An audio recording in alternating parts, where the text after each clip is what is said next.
Praise the lord. ప్రభువైన యేసుక్రీస్తు నామంలో మీ అందరికీ హృదయపూర్వకమైన వందనాలు తెలియపరుస్తున్నాను. ప్రాముఖ్యంగా ఈ ఈస్టర్ శుభాభివందనాలు తెలియపరుస్తున్నాను.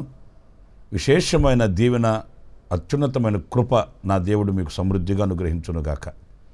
ప్రియులారా, ఈ రోజున లోకమందంతటా మన ప్రభువైన యేసుక్రీస్తు యొక్క విజయాన్ని స్మరణకు తెచ్చుకుంటూ ఆయన పునరుద్ధానపు శక్తిని కొనియాడుతూ ఆనందంతో పరవళ త్రొక్కుతున్న శుభదినం.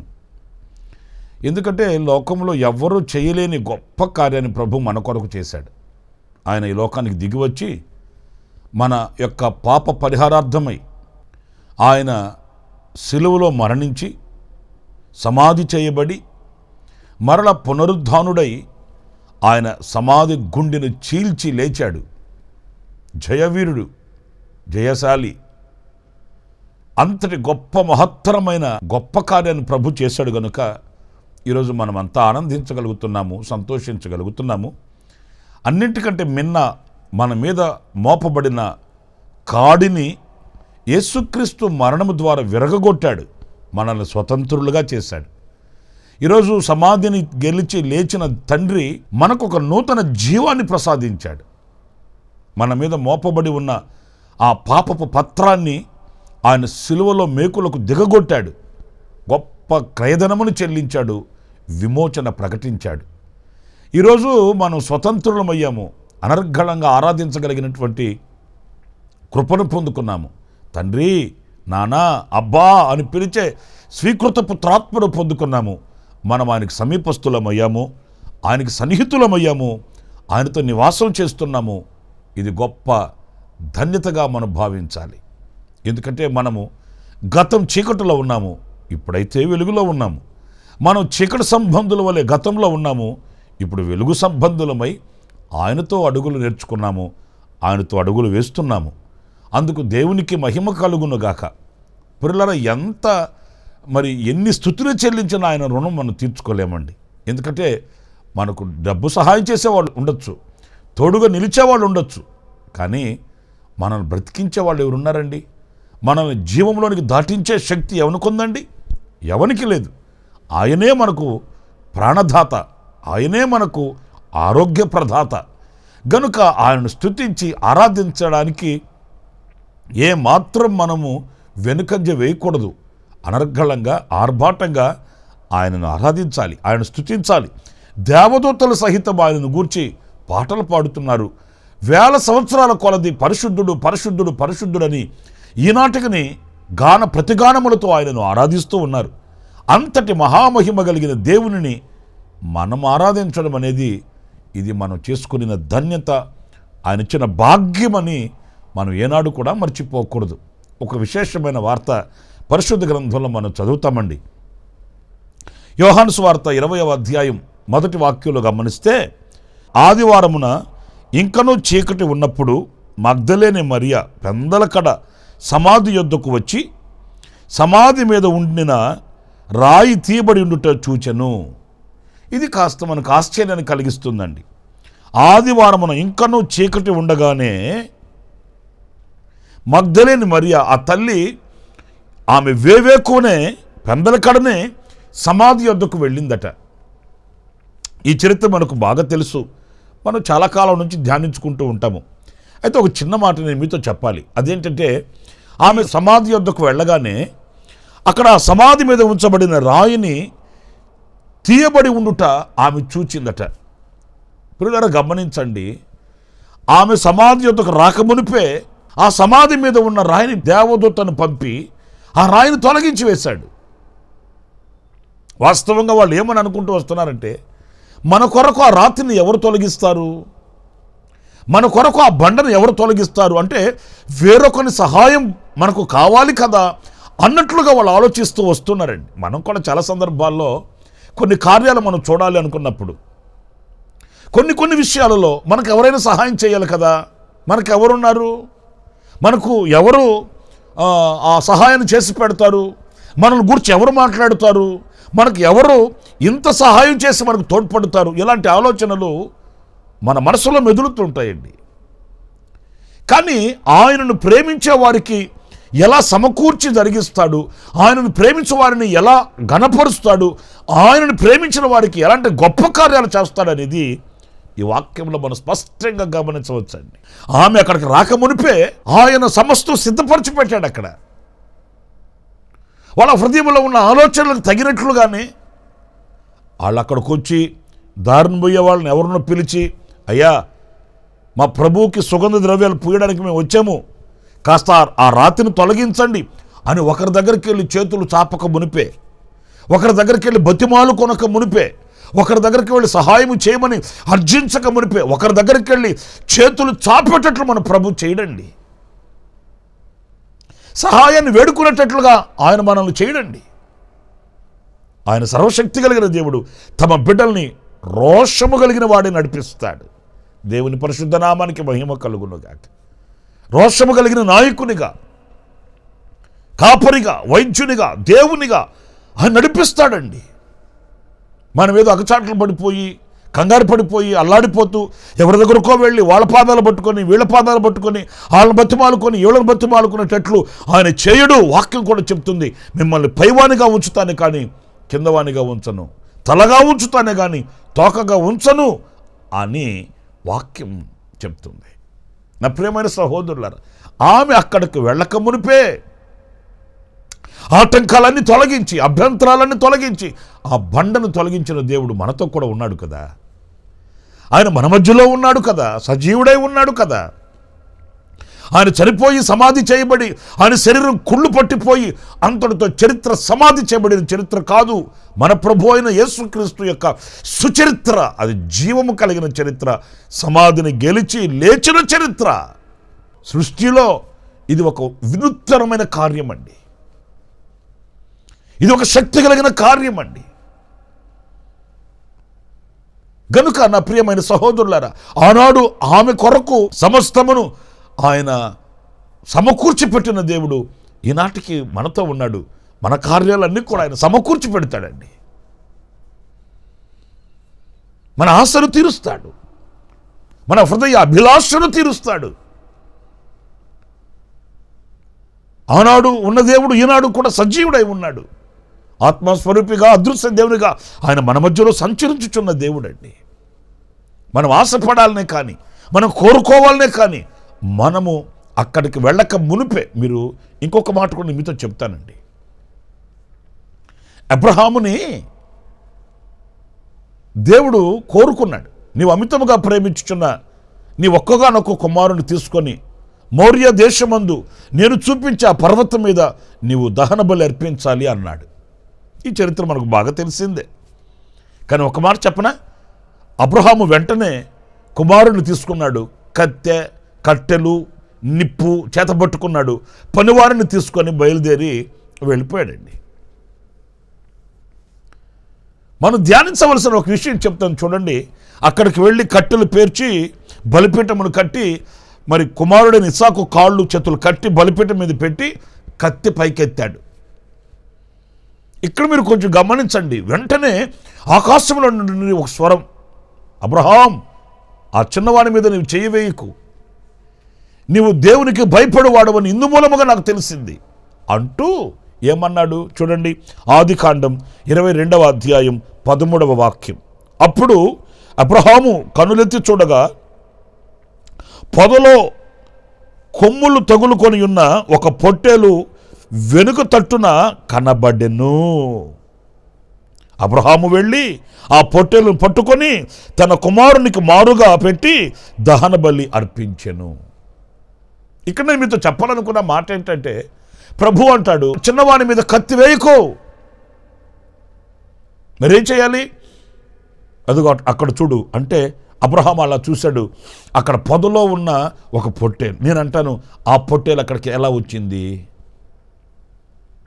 అంటే, అబ్రహాము ఆ పర్వతం ఎక్కక మునిపే అబ్రహాముకు కావలసిన అవసరాన్ని దేవుడు అక్కడ పెట్టాడండి.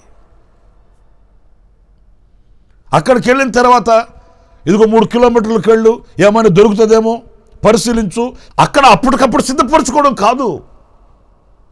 తండ్రికి తెలుసు అబ్రహాము వస్తాడు, ఇస్సాకునకు మారుగా ఇప్పుడు ఒక బలి పశువు కావాలి అని అబ్రహాము చూడక మునిపే దేవుడు అబ్రహాముకు కావలసినవి అక్కడ చూసి పెట్టాడు, అక్కడ దాచిపెట్టాడు, అక్కడ ఆయన అమర్చి పెట్టాడండి.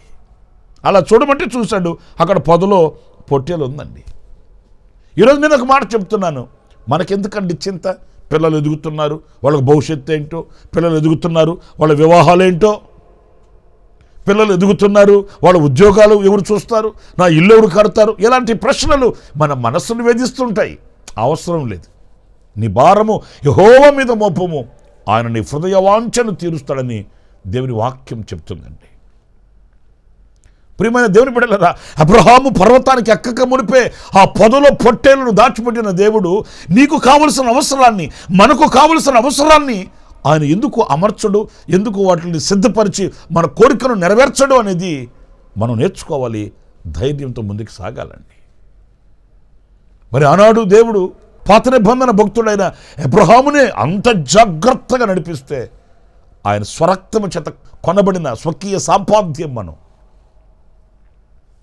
మన అవసరతల్ని, మన యొక్క అక్కర్లను ఎందుకు తీర్చడు? ఆయన తీరుస్తాడు. ఏ సమయానికి ఏది కావాలో అది అమర్చిపెట్టి ఉంటాడు ఆయన. ఎప్పుడు ఏది మనకు అనుగ్రహించాలనో ఆయన చిత్తములో వాటిలన్నింటినీ మరి సమకూర్చి పెడతాడు. ఏ వయసుకు ఏది కావాలి, ఏ సమయానికి ఏది కావాలి, ఏ స్థితిలో ఎలాగ ఉండాలి అన్నీ కూడా ఆయన చక్కగా సిద్ధపరిచి ఉంటాడు. నా ప్రియమైన సహోదరులారా, ఇంకొక మాట కూడా నేను మీకు జ్ఞాపకం చేస్తాను. ఇశ్రాయేలీలు ఎర్ర సముద్రం దాటి ముందుకు వచ్చారండి. ఏం పాటలు పాడారో, ఎందుకంటే సముద్రం పాయలైపోయింది కదా. నేను చూశానండి, ఎర్ర సముద్రాన్ని నేను చూశాను, 2-3 సార్లు చూశాను. ఎక్కడైతే ఇశ్రాయేలీలు ఆరిన నేలను ఏ మార్గంలో నడిచారో ఆ ప్రాంతానికి కూడా నేను వెళ్ళి చూశానండి. సముద్రం పాయలైపోయింది. ఆరిన నేలను నడిచినట్లు ఇశ్రాయేలీలు యువతలకు వచ్చేసారు. ఏం పాటలంటే వాళ్ళకి ఆనందానికి అవధులు లేవండి. గిలక తప్పెట్లు చేతపట్టుకొని బాగా పాటలు పాడారు, ఆరాధించారు ప్రభుని. కానీ విచిత్రమైన సంగతి ఏంటంటే ఆ తర్వాత కొంచెం ముందుకు వెళ్ళగానే అక్కడ వాళ్ళకి మారా ఎదురయ్యింది. మారా ఎదురైతే ఇంకా మనాళ్ళ సంగతి తెలిసిందే కదండి. మేలులు జరుగుతూ ఉంటే పాటలు పాడతారు, తప్పెట్లు వాయిస్తారు, ఇక ఏమైనా ఆనందంతో ఎంత చేయమన్నా చేస్తారు. ఇప్పుడు 4 అడుగులు వేసి ముందుకు వెళ్ళగానే మారా ఎదురైంది, చేదు అనుభవాలు ఎదురయ్యాయి. ఇక వాళ్ళలో ఉన్న ఆనందం అంతా పోయింది, సంతోషం అంతా పోయింది. ఇక మరలా యథాతథా మరలా సనుక్కోవడం, తిరగబడడం ప్రారంభించారు. అయితే మనం గమనించవలసింది చూడండి, నిర్గమాకాండం 15వ అధ్యాయం 22వ వాక్యం దగ్గర నుంచి నేను చదువుతున్నానండి. మోషే ఎర్ర సముద్రము నుండి జనులను సాగచేయగా వారు షూరు అరణ్యములోనికి వెళ్ళి దానిలో 3 దినములు నడిచిరి. అచ్చట వారికి నీళ్లు దొరకలేదు. అంతలో వారు మారాకు చేరిరి. మారా నీళ్లు చేదైనవి గనుక వారు ఆ నీళ్లు త్రాగలేకపోయిరి. అందువలన దానికి మారా అను పేరు కలిగెను. ప్రజలు మేమేమి త్రాగుదమని మోషే మీద సణుగు కొనగా అతడు యెహోవాకు మొరపెట్టెను. అంతటా యెహోవా అతనికి ఒక చెట్టును చూపెను. అది ఆ నీళ్లలో వేసిన తరువాత నీళ్లు మధురములాయెను. స్తోత్రం కలుగునుగాక. ఇక్కడ చూడండి, ఒక వింతైన పరిష్కారం అండి. ఇప్పుడు నీళ్ళేమో మారా చేదండి, ఇప్పుడు మేము ఏం చేయాలి అని మోషే మీద తిరగబడ్డారట. వీళ్ళకి కొంచెమన్న జ్ఞానం ఉందండి? అంత సముద్రాన్ని పాయలు చేసి నడిపించింది ఎవరు? సముద్రంలో ఆరిన నేలను నడిచింది నిన్నగాక మొన్నే కదా. అంతలో మరలా ఇంత పెనుమార్పు వాళ్ళలో కలిగింది. సడుగులు ప్రారంభమయ్యాయి. నిన్నగాక మొన్న గొప్ప అద్భుతం చూశారు. ఇంతలోనే వాళ్ళ విశ్వాసం ఏమో మనకు తెలియదు, కానీ ఇప్పుడు మరలా సనుక్కోవడం ప్రారంభించారు. ఇక మరలా మోషే ఏం చేస్తాడండి? ఆయన మనిషే కాదండి. కొంతమంది సేవకుల మీద విసుగు పడుతుంటారు, వాళ్ళ మీద అలుగుతుంటారు, వాళ్ళ మీద సడుక్కొని గొనుక్కొని తిట్లు అండి, తిట్లు. ఏ సేవకుడైనా ఎంతటి వాడైనా మనిషే కదండి, ఎవరేం చేస్తారండి? ఏదైనా చేయగలిగితే సర్వశక్తి కలిగిన దేవుడు చేయాలి, కానీ సేవకుల మీద, పెద్దల మీద, వాళ్ళ మీద, వీళ్ళ మీద సనుక్కుంటే ఏమొస్తుందండి?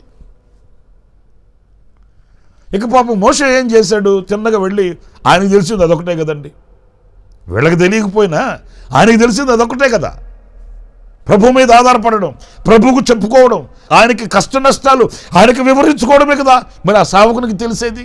ఇప్పుడు వీళ్ళైతే మోషే ఉన్నాడు కదానని మోషే మీద విరుచుకుపడ్డారు. మరి మోషే ఎవరి మీద విరుచుకుపడతాడు? వీళ్ళైతే మోషే మీద సడుక్కున్నారు, మరి మోషే ఎవరి మీద సడుక్కుంటాడు? దేవునితో చెప్పుకున్నాడు. ఇక్కడ మనం గమనించాలి, దేవుడు మోషేకి ఒక చెట్టును చూపించాడంట. ఆ చెట్టును తీసుకొని వచ్చి నీళ్ళల్లో వేసిన తర్వాత నీళ్లు నేను అంటాను, ఆ చెట్టు ఎప్పుడు వేశాడు అక్కడ దేవుడు? దేవునికి తెలుసు, ఈ మార్గంలో నా ప్రజలు వస్తారు, వాళ్ళకి ఇక్కడ ఇబ్బంది కలుగుతుంది, ఆ ఇబ్బందికి పరిష్కారం నేను చూపించాలి అని వాళ్ళు అక్కడికి రాక మునిపే ఆ చెట్టుని ఆయన అక్కడ సృష్టించి పెట్టాడు. నేను ఒక మాట చెప్పనా, ఆ స్థితికి మనం వెళ్ళక మునిపే మన పరిష్కార మార్గాన్ని ఆయన మనకు ఏర్పాటు చేసి ఉంటాడండి. మనకు తెలియక వాళ్ళ మీద సనుక్కోవడం, వీళ్ళ మీద సనుక్కోవడం, మనం లేదా ప్రయాసపడిపోవడం, ఆయాసపడిపోవడం, కంగారు పడిపోవడం, ఇంకా మన వాళ్ళు చెప్తుంటారు కదండి, షుగర్ డౌన్ అయింది, బీపీ రేజ్ అయిందని. ఇంక ఇలాంటి కార్యక్రమాలే కానీ పరిష్కారం లేకుండా ఎందుకు ఉంటుంది? ఆయన నడిపించే మార్గంలో పరిష్కారం లేకుండా ఉంటుందా? ఆయన చూపించే మార్గంలో పరిష్కారం లేకుండా ఉంటుందా? ఆయన మనల్ని చేపట్టి నడిపించే మార్గంలో ఆయన మనకు మరి తిన్నని మార్గం చూపించకుండా ముళ్ళ మార్గం చూపిస్తాడా? లేదు కదా. అక్కడ ఒక చెట్టు ఉంది. నేను అంటాను, ఆ చెట్టు ఎప్పుడేస్తే ఇప్పుడు మొలిచింది, ఇప్పటికి అది సిద్ధపడింది, అప్పటికప్పటికే అది మొలకెత్తి మహావృక్షం అయిపోతుందా? కాదు కదా. ఏనాడో వేసి పెట్టాడు ఆ చెట్టుని అక్కడ ఆయన, ఏనాడో దాచిపెట్టాడు అక్కడ ఆయన. నా ప్రియ సహోదరులారా, మన వ్యక్తిగత బ్రతుకుల్లో కూడా ఏ సమస్యకైనా ఒక పరిష్కార మార్గాన్ని మనం ఆ సమస్యను ఎదుర్కోక మునిపే ఆయన మనకు పరిష్కారం చూపించి ఏర్పాటు చేసి ఉంటాడు. ఆయన అడిగితే ఆయన మనకు ఆ పరిష్కారం చూపిస్తాడు. అంతే. ఆర్థికంగా, ఆరోగ్యంగా, ఆత్మీయంగా ఏదైనప్పటికీ కూడా ఆయన అడిగితే, ప్రభువా ఈ సమస్య వచ్చింది, పరిష్కారం ఏంటి అంటే ఆయన చెప్తాడు, నీకు ఈ సమస్య రాకమునిపే పరిష్కారాన్ని అక్కడ నేను సిద్ధపరుచున్నాను, అలా చేయమంటాడు. ప్రభువా నాకు ఇలాంటి పరిస్థితి వచ్చింది, ఈ సమయంలో నేను ఏం చేయాలి? ఇలా చేయి, నువ్వు అక్కడికి రాకమునిపే నేను ఏర్పాటు చేసి పెట్టాను కదా, దాన్ని స్వతంత్రించుకోమంటాడు. ప్రార్థించి అది తెలుసుకోలేక మనుషుల మీద మనం సణుక్కోవడం, మనుషుల మీద మనం గొణుక్కోవడం, వాళ్ళ మీద విరుచుకుపడడం తప్పండి. కుటుంబంలో ఉన్న పిల్లలు తల్లిదండ్రుల మీద విరుచుకుపడడం, మాకు అదేంటి, మాకు ఇదేంటి, మాకు అది చేసి పెట్టారా, మాకు ఇది చేసి పెట్టారా? ఎవరికి ఏం చేసి పెడతారేంటి? తల్లిదండ్రుల మీద విరుచుకుపడకపోతే ప్రార్థన చేయొచ్చు కదా, ప్రభు సహాయం చేస్తాడు కదా. నా ప్రియమైన సహోదరులారా, మనం ప్రార్థించడం నేర్చుకుంటే, ప్రభుని అడగడం నేర్చుకుంటే ఆయన మనకు అన్నీ కూడా సమకూర్చి పెడతాడు. సజీవుడైన దేవుడు ఆయన. మరి ఆ సమాధి దగ్గరికి వెళ్ళక మునిపే ఆ రాతిని తొలగించి మార్గమంతా సరళం చేసి పెట్టాడు. ఆమె రాగానే వెతికింది, ఆమెతో ఆయన మాట్లాడడం ప్రారంభించాడు. ఎంత ధన్యతోనండి. మరియా మరియా అన్నప్పుడు నేను అనుకుంటాను, ఆయన పునరుద్ధానుడైన తర్వాత ఆయన నోట వచ్చిన మొదటి మాట మరియా అనే ఆమె పేరే కదండి. ఎంత ధన్యతోనండి. ఆయన పునరుద్ధానుడైన తర్వాత ఆయనను చూచిన వ్యక్తులలో మొట్టమొదటి వ్యక్తి మగ్దలేని మరియా. అయిపోయి ఎంత ధన్యతో. రబ్బునీ అని ఆమె పరిగెత్తుకొని ఆయన దగ్గరికి వెళ్ళబోయింది. నా ప్రియమైన సహోదరులారా, ఆలకించండి. ఆ రాతిని తొలగించిన దేవుడు మన ఎదుట ఉన్న ఆటంకాలన్నింటిని తొలగిస్తాడు, అడ్డుబండలన్నీ తొలగిస్తాడు. మనకు ఆయనకు మధ్య ఏ ఆటంకం లేకుండా చేస్తాడు. మనకు ఆయనకు మధ్య ఆటంకం కలిగించే ఏదైనా దాన్ని మట్టుమాయం చేసేస్తాడు. దాన్ని ఆనవాలు కూడా లేకుండా చేస్తాడు. ఆయన మనల్ని విశాలంగా ఆయనతో మాట్లాడుకొని, ఆయన రూపాన్ని చూసుకొని, ఆయనను ఆరాధించే కృపని సమృద్ధిగా ప్రభు మనకు అనుగ్రహిస్తాడు. గనుక ఏ విషయంలో ఆటంకాల మీద మనసు పెట్టకండి, ప్రభు వైపు చూద్దాం, గొప్ప దీవెన పొందుకుందాం. తలలు వంచండి, ప్రార్థన చేసుకుందాం. కృపా సత్య సంపూర్ణుడ జీవాధిపతి అయిన ప్రభువా, మీకు వందనాలు. నాయన, ఈ శుభవేళ మీ పునరుద్ధానపు శక్తిని కొనియాడుతూ, మీలో ఉన్నటువంటి మహత్యాన్ని తలపోసుకుంటూ ప్రపంచమంతా కూడా మీ నామాన్ని ఆరాధించుతున్న శుభవేళ నాయనా, ఆనాడు తల్లి అయిన మరియకు మీరు సమస్తం సమకూర్చిపెట్టి ఆటంకాలు తొలగించారు. ఈనాడు మాకు కూడా మీరే ఆధారం, మీరే మాకు దిక్కు, మీరే మమ్మల్ని నడిపించే నాయకుడవు, స్వస్థపరిచే వైద్యుడవు, మమ్మల్ని పాలించే దేవుడవు నీవు నాయన. మా బ్రతుకులలో కూడా మీరు అలా ఉన్నారు. అందుకు నీకు స్తోత్రం. ప్రార్థించి ప్రభువా, మీ మేలులను మేము పొందుకోవడానికి సహాయం చేయమని మమ్మల్ని మీ చేతులు సమర్పించుకుంటూ యేసు నామములో ప్రార్థించుచున్నాను తండ్రి. Amen, amen. ప్రభు మిమ్మల్ని దీవించి ఆశీర్వదించును గాక. మరొక్కసారి ఈ ఈస్టర్ శుభాభివందనాలు తెలియపరుస్తూ మిమ్మల్ని అందరినీ నా దేవుడు సమృద్ధిగా దీవించాలని కోరుకుంటున్నాను. ప్రభు మిమ్మల్ని దీవించును గాక. ఆమెన్. ప్రతి దినము ఈ అనుదిన కృపాను సందేశాల కొరకు, ఇంకా మరిన్ని ఆత్మ సంబంధమైన సందేశాల కొరకు ఈ మా యూట్యూబ్ ఛానల్ ని సబ్స్క్రైబ్ చేసుకోండి. Pastor Ramesh, hosanna ministries.